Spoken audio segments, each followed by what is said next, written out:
Hello, it's Kenny. This is not a new video at all. I just decided I'll put all three lessons. I did 3 lessons teaching for Elise. And I just decided I'll put all 3 sections into one big video. There's nothing new here, all right? I will play the piece again and then give all 3 lessons in a row. Anyone that hasn't seen my introductions, because I always like to give a bit of history, go back to my other lessons where I teach them separately. But this is just a straight through lesson on one of Beethoven's most beloved pieces for Elise.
Now, the first thing I want to mention is the tempo of this piece. I have heard it played very fast and very, very slow. So it's really up to you how fast you want to play it. And in certain cases, it's only how. There's parts in the middle that get quite quick, so you may want to start slow and it'll get faster in the middle. But anyway, it's called poco moco is the directions here, which is an obscure little name. It means a little fast in Italian. Okay, a little fast, does that mean not too fast or not too slow? And I think part of the clue that you get is it's in 3/8, okay, instead of 3/4. So as I said before, that gives the impression of a bit of speed. So you don't want to be going, even though I've heard very slow, but you just want to have a nice sort of little bit fast.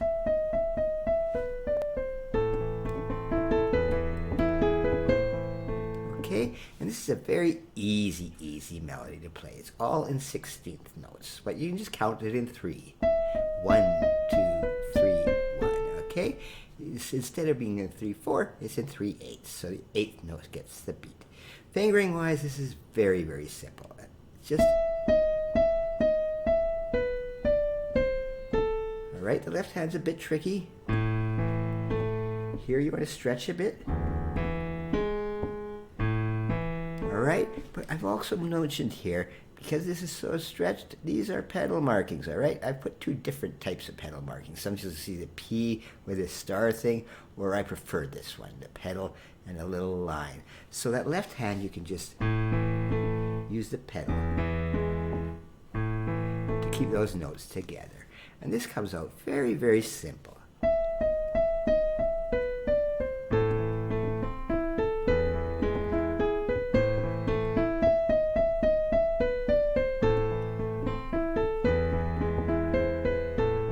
And that's really the main melody of this piece, and it keeps coming back. It goes through little sections that change up a bit, but this melody comes back over again. All right, and here it repeats one time. Okay, and this is, I don't know if I discussed this yet. This is a first ending and a second ending. So the first time through, you play this ending right here. All right, you'll be, and then right to the start again.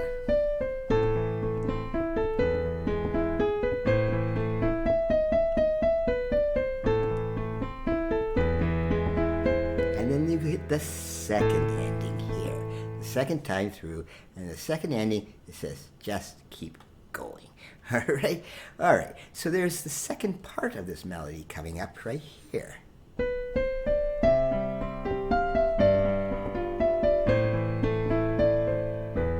All right, just a little takeoff on the first melody. All right, but here's where it gets a little bit fun. Okay, all of a sudden Beethoven's got this crazy thing here.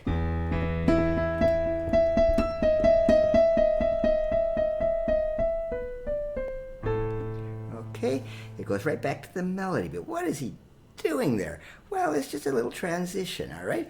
But it's a little bit tricky. You want to hit this note and use that pedal there, because otherwise it'll just sound choppy.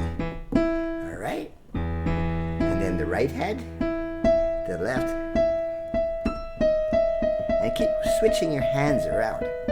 It seems a little awkward. Why can't you just do this? But I think the way he wanted it written is to make these phrases very distinct. And it's actually funner to play it that way once you get used to it. All right? So practice this section quite a bit before I even get onto that second section, which is a lot harder. But practice this, but this is the hardest part, is you want that big jump.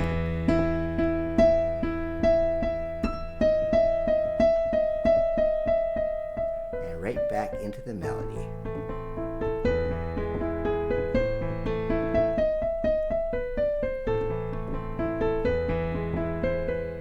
All right, and again here, it also repeats. All right, let's just see if I can get that down there. Yeah, it goes all the way here. It repeats the whole first section again, and then it plays that second section again. All right, and it repeats here. But where does it repeat to? It repeats right back to here now, not the start. Okay, these repeat markings can be a little bit confusing, but once you get used to them, it's quite easy. So that second section again is just very nice.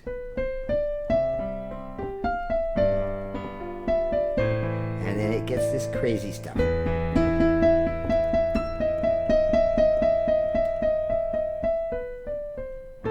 All right, again, you can just use the right hand in this little section here, this crazy part here.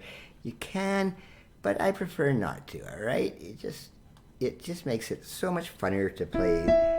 Just alternate your hands. It's a good exercise too, all right? Kind of an étude in a way. All right, now that's the most famous part of Elise, and you can get away with just playing the section I have taught today. And a lot of people would not even know you're missing the rest of the piece, because this is really, when they request for Elise, this is the melody they want to hear. A very, very simple melody, okay? You can just get away with playing that part. But the next lesson, I will get into probably the hardest part of the piece.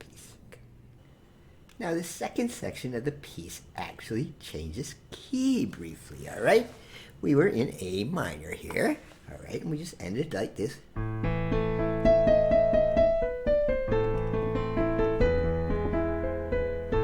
And now all of a sudden, he just goes into F major and a beautiful little melody.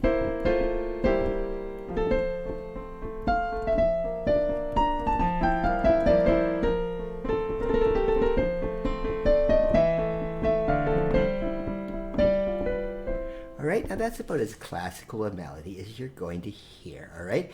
very Mozart, very Haydn type of melody. It's just a really nice little thing with, the running bass on the bottom.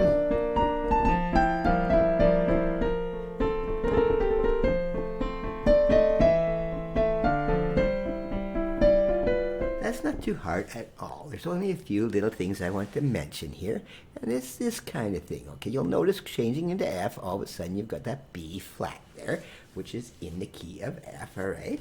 Instead of A minor, we are in F major. It gets happier. All right, now right here is something I haven't mentioned yet. These are called grace notes. You see, they're written really tiny, little tiny, an F and an A there, and you don't play them. Okay, it just means playing ooh, just like that. All right, doesn't change the time signature at all, or doesn't change anything other than you just want to. It's very graceful. It just sounds so nice.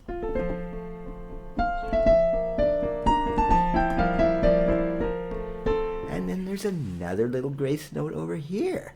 All right, see that tiny little thing right there? It's a B flat. All right, it's just telling you. All right, it's almost crunch. It's just very quickly. All right, just makes it very elegant.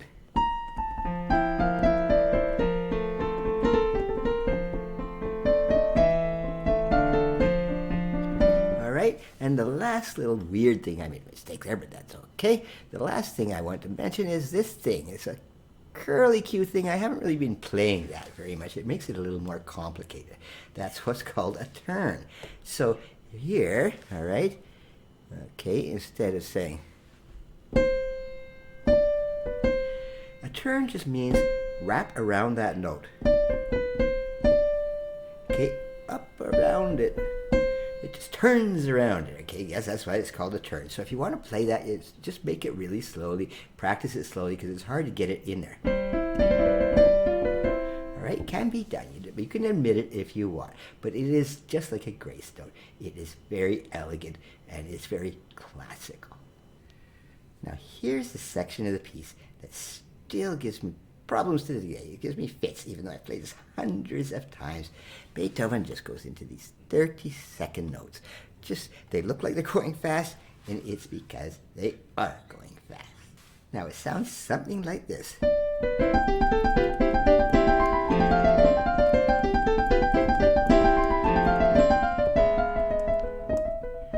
Okay, and it goes by so fast. If you make mistakes in this and you're playing it in public, just keep going. A lot of people won't even know there were a couple of mistakes in there. I'm sure you might have heard it, but partially with the left hand, which is the easy part, right? Just getting them coordinated is the problem. But whenever you're trying to learn this thing, go really slowly practicing this. There's a melody there in your thumb. Try to draw that melody out.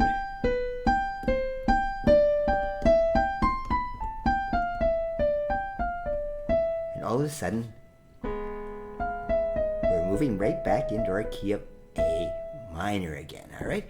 But just try to get it quartered. Your left hand's not too hard, but it's hard to play it with that fast stuff. See,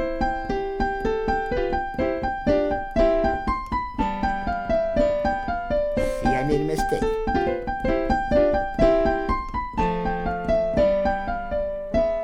All right, the left hand just... When you're playing it all together, it really can be frustrating, okay? I play this so many times, I'm never perfect, I don't think, but just practice so slowly. All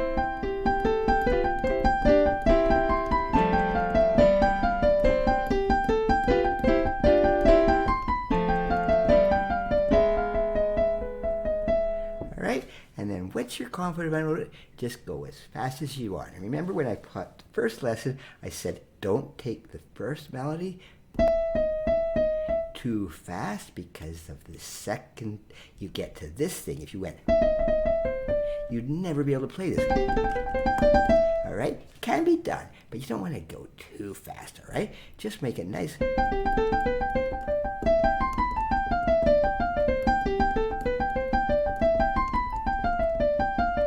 And And that is the hardest part of the piece to get through. Okay, now when you get to this section here, at the end of this 30-second notes, all right, you take a deep breath because that hard stuff is done, all right? And then it just slows down a bit. And then Beethoven just gets, and here we are again.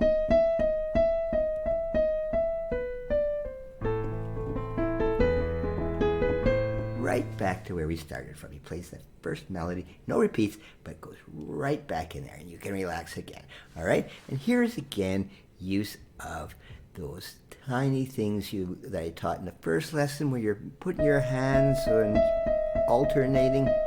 Yes, you can play it all the same, but it just sort of, the phrasing is nicer when you lifting your hands. It's the same as what happens later in here.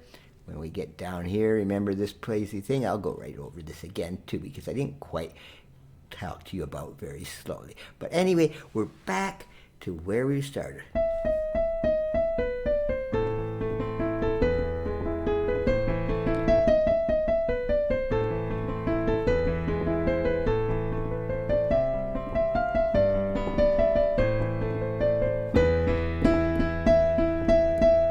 That's what I wanted to talk to you again about. It's just bouncing. You're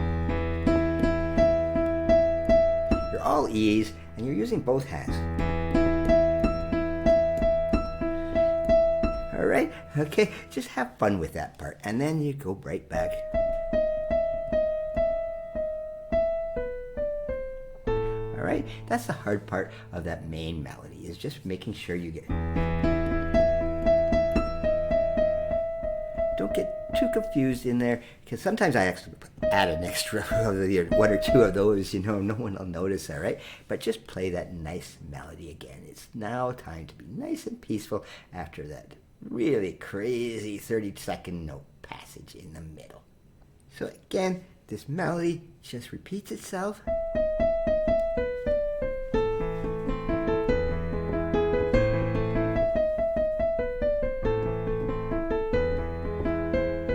Gets into the next section, which I'll talk about in the next lesson.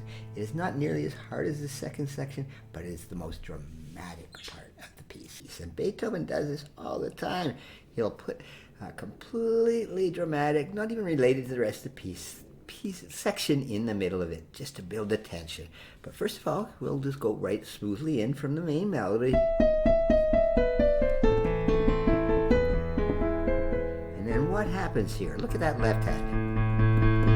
It's just one note, all right? That's what's known as an ostinato, a repeating bass, okay? It doesn't have to be the same note. It could be, more famously as in Jaws, just an ostinato. It just means a repetition. But Beethoven makes it even more dramatic here with this chord. What's that? Oh, it sounds almost horrible with that A in there, but it just brings in the tension, all right? That's a diminished chord on top of an A.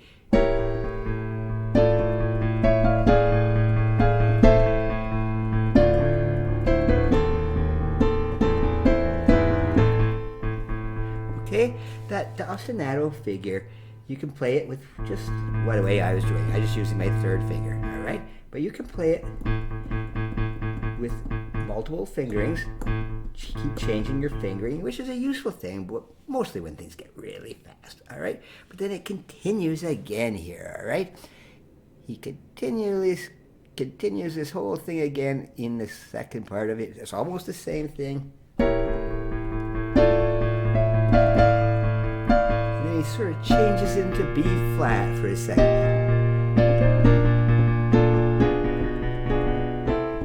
He doesn't really change into B flat. It just makes it more tense, all right?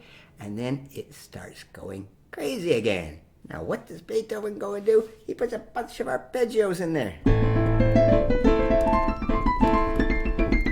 And a chromatic scale coming down. To our main melody again. All right, so that's really the end of it, but I'm not going to leave you right there. I want to discuss this a little bit. Now, this is the A minor arpeggio. Now, a lot of people think you're doing these exercises. Why am I doing these exercises? Well, guess what? Sometimes they just come right back in a piece. So Beethoven just puts this minor arpeggio.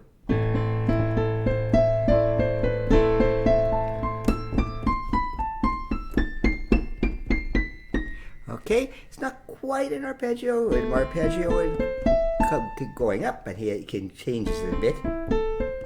Little melody.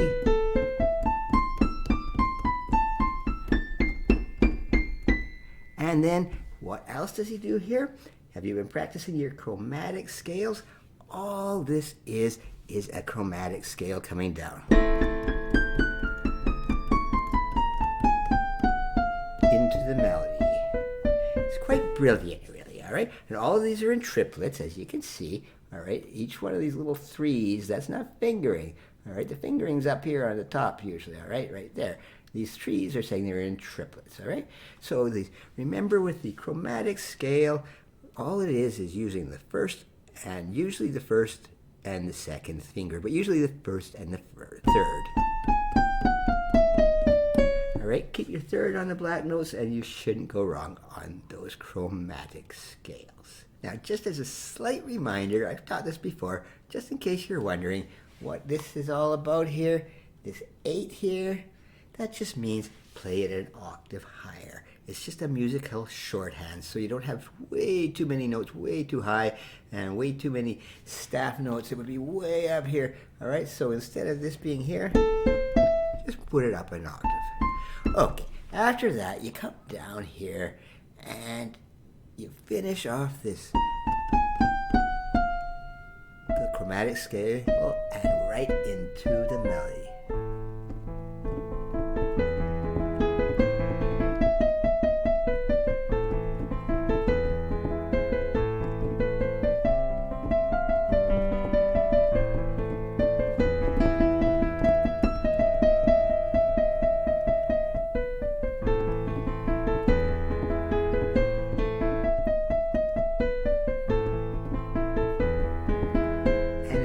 Ends with a nice A minor chord there at the end, just to show he's done and we're still in A minor.